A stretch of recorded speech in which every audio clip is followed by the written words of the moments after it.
Opa, vocês estão bom? Seguinte, Tarsila do Amaral. Nomezinho bem conhecido, nomezinho bem famoso.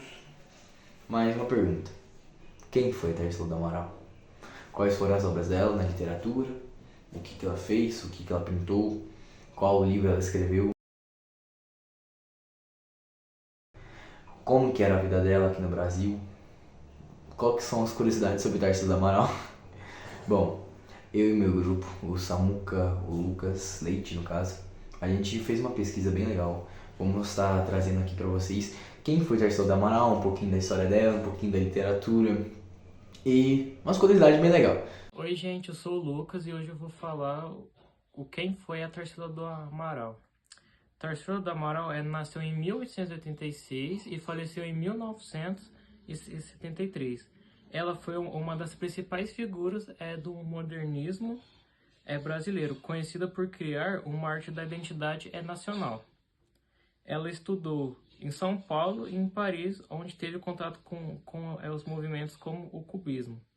De volta, e quando ela voltou ao Brasil, ela integrou no Grupo dos Cinco, ao lado de Anita Malfatti, Mário de Andrade, Oswald de Andrade e Menotti Del Pitta, sendo fundamental para o modernismo brasileiro. E agora eu vou falar sobre o estilo e as características que Tarsila usava em suas obras. Tarsila buscava criar uma arte genuinamente brasileira, incorporando elementos nacionais. Suas obras são marcadas por cores vibrantes, tons fortes e tropicais, formas simplificadas, influência do cubismo adaptada ao contexto brasileiro, e temas nacionais, como eu já havia dito anteriormente, que ela buscou valorizar a nossa cultura.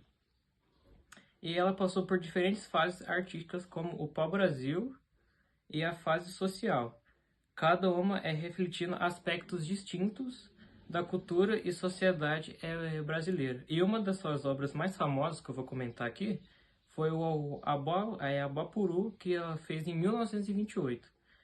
E essa obra, ela inspirou o Manifesto Antropofágico, e com uma figura de corpo grande e a cabeça pequena. Tarsila presenteou o seu marido na época, que era o escritor Oswald de Andrade, com essa pintura no aniversário dele. O impacto pela obra, Oswald interpretou como um símbolo de antropofagia cultural, como eu também já havia falado anteriormente, dando origem ao movimento. E uma outra pintura que eu acho bem interessante da época que eu estudei sobre dos operários, que ela fez em 1933, que nessa pintura ela representa a classe trabalhadora e evidenciando as preocupações sociais da época. Bom, uma coisa que o Lucas acabou de comentar com a gente, que é uma coisa muito interessante, é sobre a Semana da Arte Moderna. Mas o que é a Semana da Arte Moderna?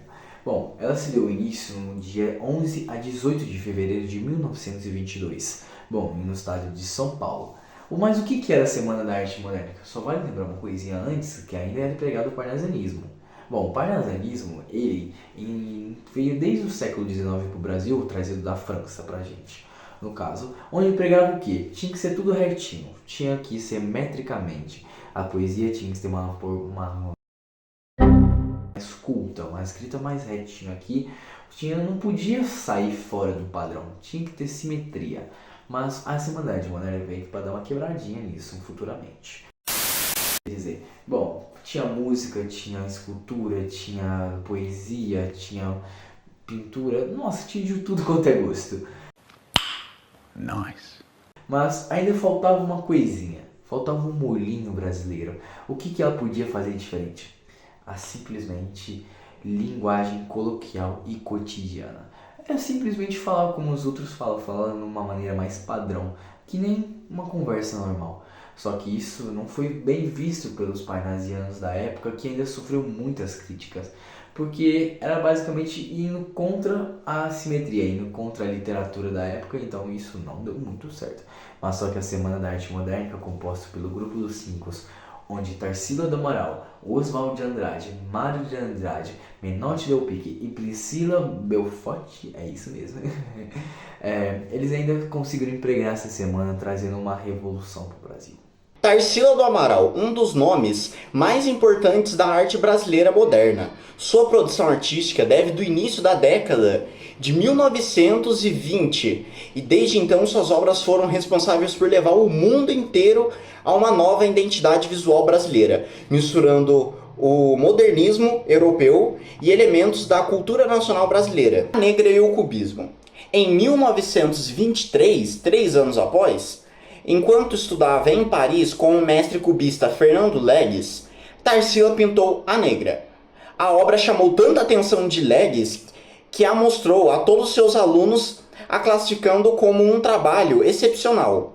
Como influência do cubismo e elementos ligados à infância de Tarsila, a tela é considerada precursora da fase antropofagista de sua carreira.